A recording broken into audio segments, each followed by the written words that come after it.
empower your faith.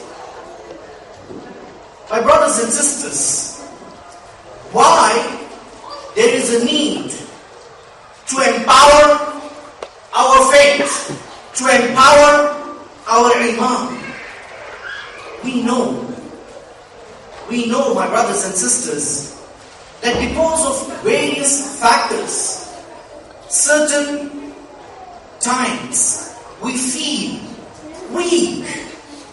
We feel that internally our iman is affected. We feel that we are down somewhere. We feel that we are not well connected with Allah subhanahu wa ta'ala. And this is the feeling which every one of us have. Therefore, it's a dire need for all of us to empower, to energize, to revive our iman, our faith. Because undoubtedly, there is nothing more precious for a believer in Allah subhanahu wa ta'ala than his faith. He can never compromise his faith. He can never leave his faith, because he knows internally that this is the most precious thing that he has or she has. So how do we empower our iman? How do we empower our faith in Allah subhanahu wa ta'ala? My brothers and sisters, the scholars of Islam, as a great blessing for us, as a great ni'mah for us, have done and studied certain factors that could empower our iman, that could empower our faith. The first factor or the point that will empower our iman, that will empower our faith in Allah subhanahu wa ta'ala is reflecting and remembering, understanding, pondering over the names and attributes of Allah subhanahu wa ta'ala. My brothers and sisters, when was the last time that you sat all by yourself and tried to reflect, to understand, to relate, to know your and my Creator? When was the last time that you sat all by yourself and started pondering and asking this powerful question? How is Allah subhanahu wa ta'ala? When you ask this question, my brothers and sisters, you would realize, you would know, you would explore, you would understand the greatness of Allah subhanahu wa ta'ala. Because this will give you the answers which will empower your iman. For instance, let's explore, let's understand a couple of names and attributes of Allah subhanahu wa ta'ala and see how it impacts our hearts and minds, how it strengthens our spirit of Islam, how it empowers our iman in Allah subhanahu wa ta'ala. I mean, when we're talking about iman in Allah subhanahu wa ta'ala, we're not talking about someone who is a creation. We're talking about someone who is the creator, the Khaliq, the Rabb, the creator, the provider, the sustainer of everything that exists. My brothers and sisters, I would like to request you to please be silent, inshallah, to achieve the fruits from this session, inshallah, because this gathering, understand, mark these words, this gathering, inshallah, would witness on the day of judgment in favor of you, inshallah. if you're all sincere in delivering, in conveying, in listening, in understanding the essence of Islam, the tawheed of Allah subhanahu wa ta'ala, the position of Allah subhanahu wa ta'ala in our hearts and minds with all sincerity, then this would testify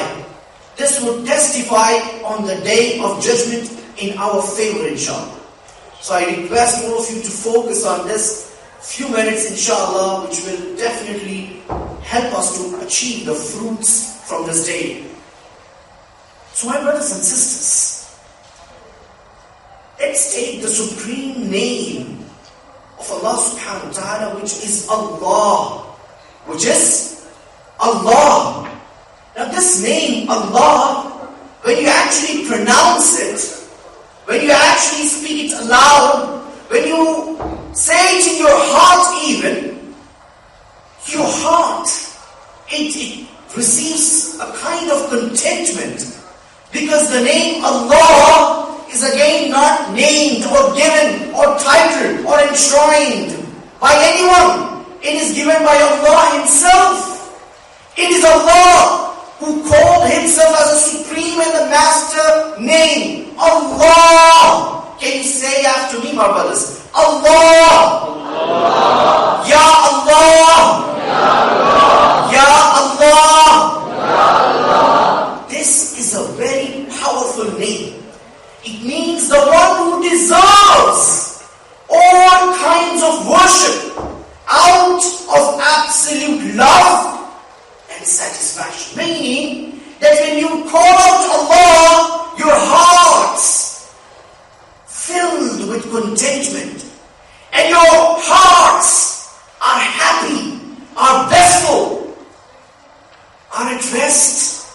My brothers and sisters, Allah comes from the root word ilah, which means the one who deserves to be worshipped out of absolute love and satisfaction. That is Allah. Allah comes out from the root word ilah, which means the one through whom the whole creation rushes with absolute love and affection.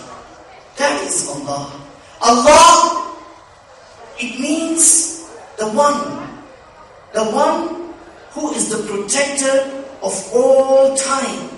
Allah is the one whose creation, when we look at, we are amazed. We are amazed when we look at the glory, the power of Allah subhanahu wa ta'ala. That is Allah. Allah is the one who is beyond our comprehension. However, He is the knower of everything. That is Allah. When we say Allah, our hearts are strengthened, my brothers and sisters, because this is the name which includes the meanings of all the names and attributes of Allah subhanahu wa ta'ala. That is Allah. Allah subhanahu wa ta'ala is Ar-Rahman Ar-Rahim. Look at this. Allah called Himself as Ar-Rahman and Ar-Rahim. Both comes from the root word Rahman, meaning mercy. You see, Allah subhanahu wa ta'ala, He is absolutely merciful. His mercy is infinite.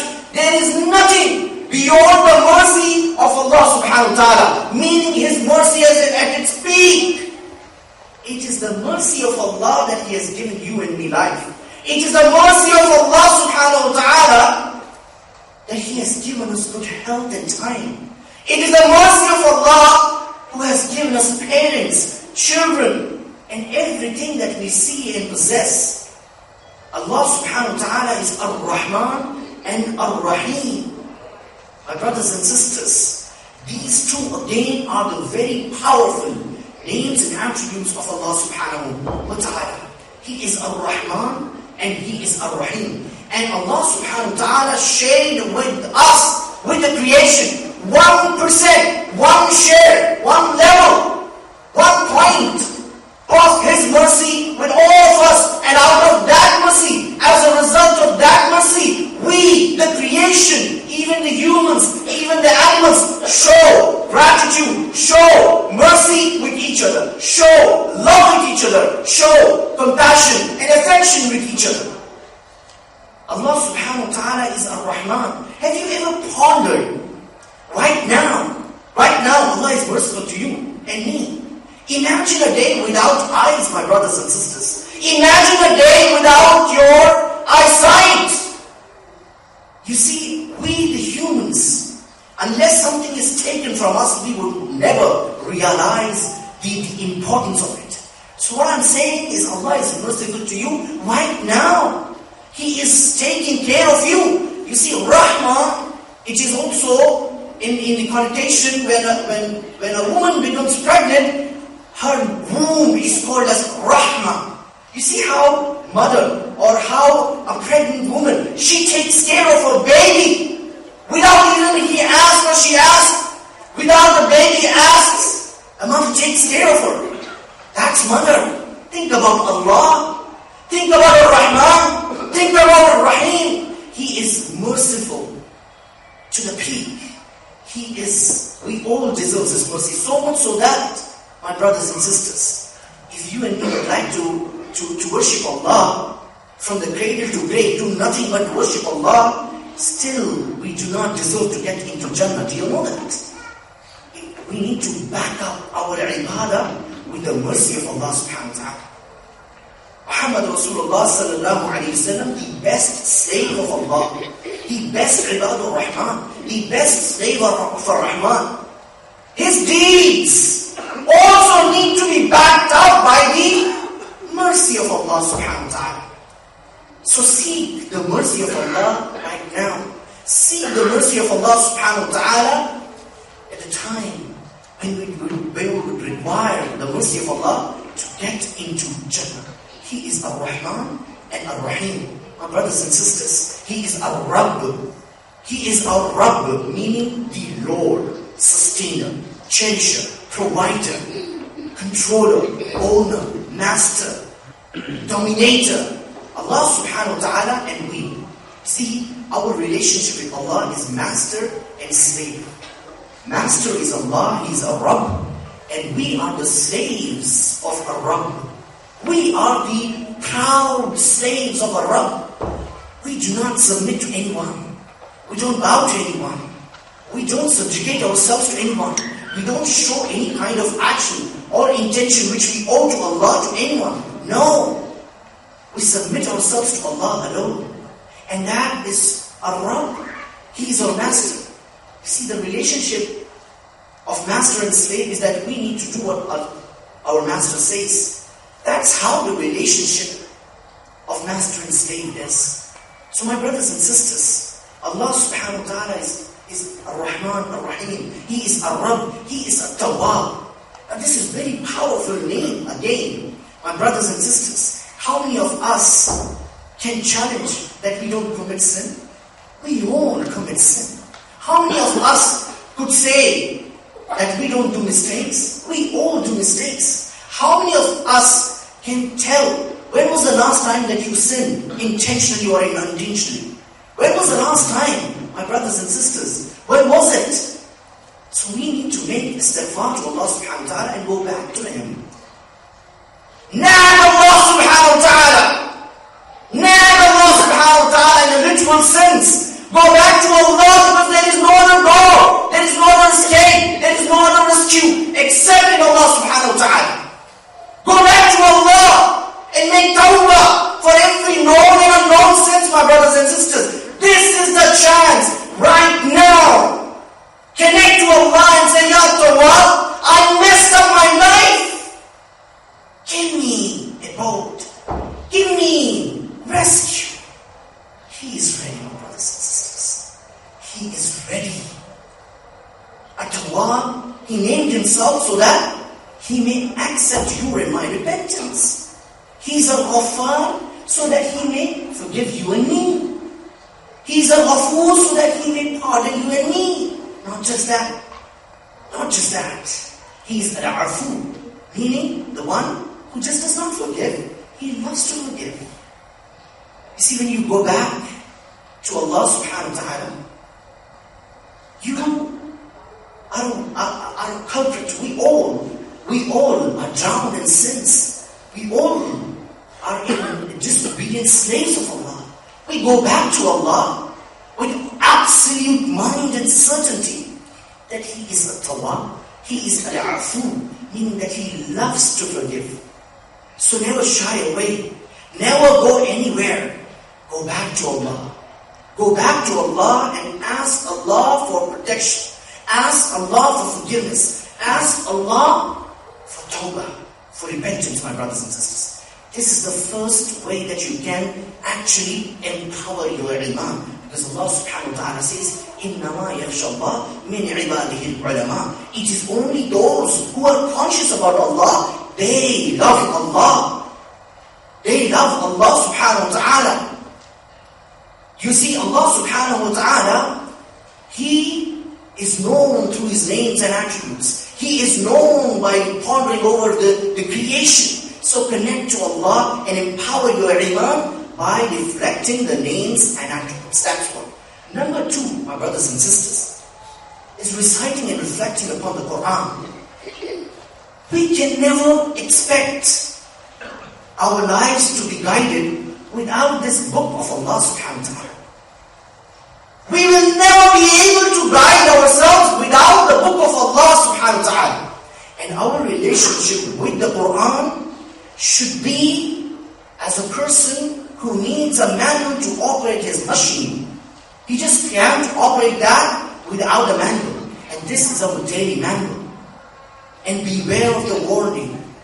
Beware of the warning that is mentioned in the Quran for all of us to be aware and caution and conscious so that we should not be among them. Allah subhanahu wa ta'ala records the complaint of Rasulullah sallallahu alaihi wasallam. You know who Rasulullah sallallahu alaihi wasallam is?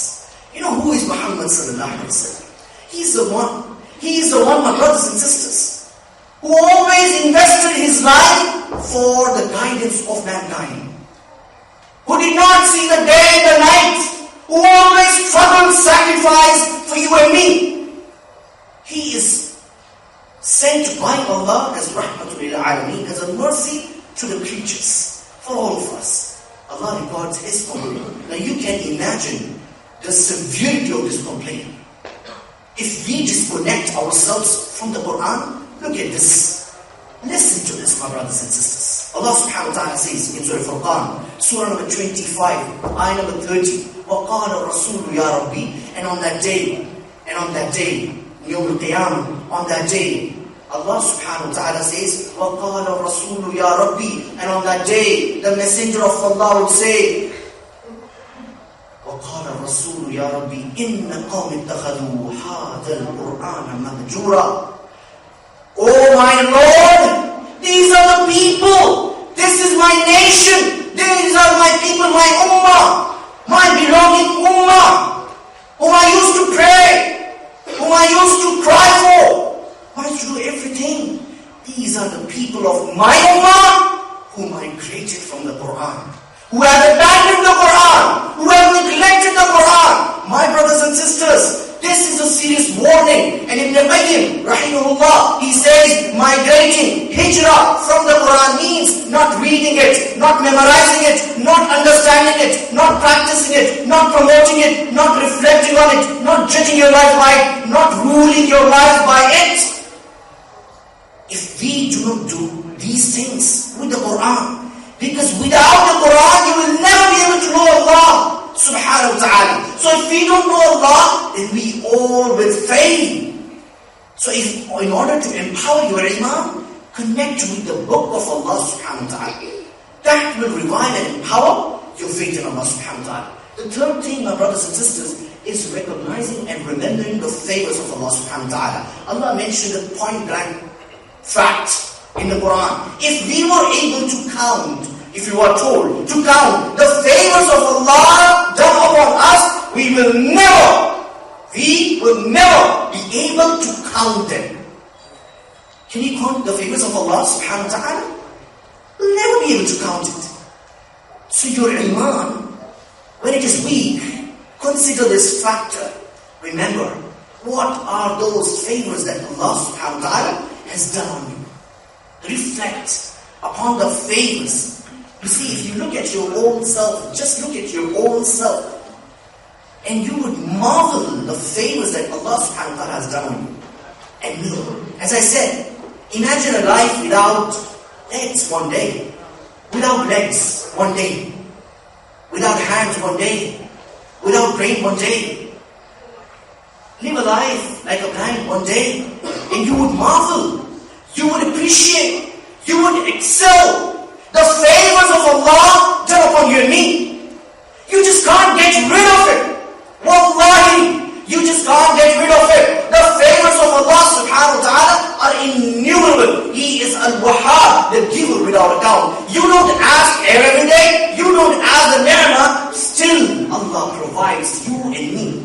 So in order to empower our iman, our faith in Allah subhanahu wa ta'ala, what do we need to do? Remember the favors of Allah subhanahu wa ta'ala done on us. The fourth thing, my brothers and sisters, is be humble and submissive to Allah subhanahu wa ta'ala. But this is really, really important. You see, we have no position to be proud in front of Allah subhanahu wa ta'ala. We are the slaves of Allah subhanahu wa ta'ala. And how does the slave act in front of his master? He is submissive, subjugated, inclined. And that's the reason Rasulullah sallallahu alayhi wa sallam said, when you ask dua, ask like this. Don't show your palm, the back of your palm. Don't show like this. Ask like this. We're like a beggar, and we are the beggar. Allah says in the Quran, Allahu waliyun wa antum fuqara. Allah is rich, and we are the fuqara. We are the beggars of Allah. So ask Allah. Being submissive. Be submissive to Allah. We have no right to be proud and arrogant against Allah. We do not want to be among those people who were arrogant and perished. They were perished in this life, and they will be punished in the hereafter. We don't want to be among them. In order for us to prevent, be submissive to Allah, and that will empower our iman, inshallah. The fifth thing, my brothers and sisters, that will empower our iman is remember Allah. Wallahi, if you remember Allah, He will remember you. You see, it is we who are in need of Allah subhanahu wa ta'ala. The whole month when you work, and your boss doesn't give you salary, you will go back to whom? You will go back to whom? You go back to him again. Give me my salary. I worked the whole month. Right? We need Allah subhanahu wa ta'ala 24/7, 365 days a year. The whole year from cradle to grave, and even after that. Remember Allah. For indeed, most of us lack the absolute satisfaction in our hearts. We go up and down. Our iman, it goes up and down. So how do we empower, how do we find that serenity, that satisfaction? Allah subhanahu wa ta'ala says, Ala bi dhikrillahi tatma'inna al-qulub. With the remembrance of Allah, do hearts find serenity, satisfaction, empowerment. And this is what Allah subhanahu wa ta'ala says. So remember Allah subhanahu wa ta'ala in order to empower your iman. The sixth point, my brothers and sisters, give priority. Give priority to Allah's command over your desires. Every time we face a situation there we have two things. One is the command of Allah, and two is our desires. If you choose the command of Allah, you will be successful. If you choose what you desire, then you will fail. So choose Allah for your betterment. Allah subhanahu wa ta'ala says in Surah Al-Imran, Surah number 3, ayah number 92, لَن تَنَالُوا الْبِرَّ حَتَّى تُنْفِقُوا مِمَّا تُحِبُّونَ. You will never achieve righteousness, piety, birr, unless you give up that which you love the most. And that is what the character of the Anbiya and the Sahaba. They gave up everything for Allah subhanahu wa ta'ala. The seventh point to empower our iman is to perform optional deeds after obligatory ones. That will connect you in a stronger way to Allah subhanahu wa ta'ala. The next thing is be alone in the last part of the night. Now this, my brothers and sisters, just experience this once a week, where only you and your Rabb, only you and your Rabb, and you contact, you connect, you interact with your Rabb in the sense that you have to repent to Allah subhanahu wa ta'ala for all the bad deeds that you have done, for all the sins that you've done. Repent to Allah subhanahu wa ta'ala at that part of the night, and Allah subhanahu wa ta'ala will empower your iman, inshallah. Be in the company of righteous people. You see, this is very important. As new Muslims, when you move in the society, make sure that you are in the circles, in the society, in the companionship of those who remind you about Allah, of those who remind you about Muhammad Rasulullah sallallahu alayhi wa sallam, of those who remind you about Al-Akhirah, about the hereafter. That will keep you steadfast. That will empower your iman in Allah subhanahu wa ta'ala. And the last is, stay away from the evil people. They will never be with you if you want to be with them in the akhirah. They would like to disassociate as shaitan. He will do everything possible to deviate you in this life. But then he will disassociate as if he doesn't know you. The whole life, he always deceives you, misleads you, and you're following that. But then only hereafter, he says, I just invited him. He accepted my invitation and gone away. So stay away from the evil people and the evil society, evil companionship. This will keep you empowered your iman, inshallah. My brothers and sisters, we have only one life. And this is a gift from Allah subhanahu wa ta'ala. You and me are getting repeated reminders, opportunities, again and again. And Allah subhanahu wa ta'ala, remember, we are going to stand before Allah one day. Let us keep up our iman all the time. Whenever we feel, and we do feel weak in our faith, remember these things. For these will help you, uplift you, and improve you in your iman, inshallah. Because all of us would like to desire to be in the company of Rasulullah sallallahu alayhi wa sallam.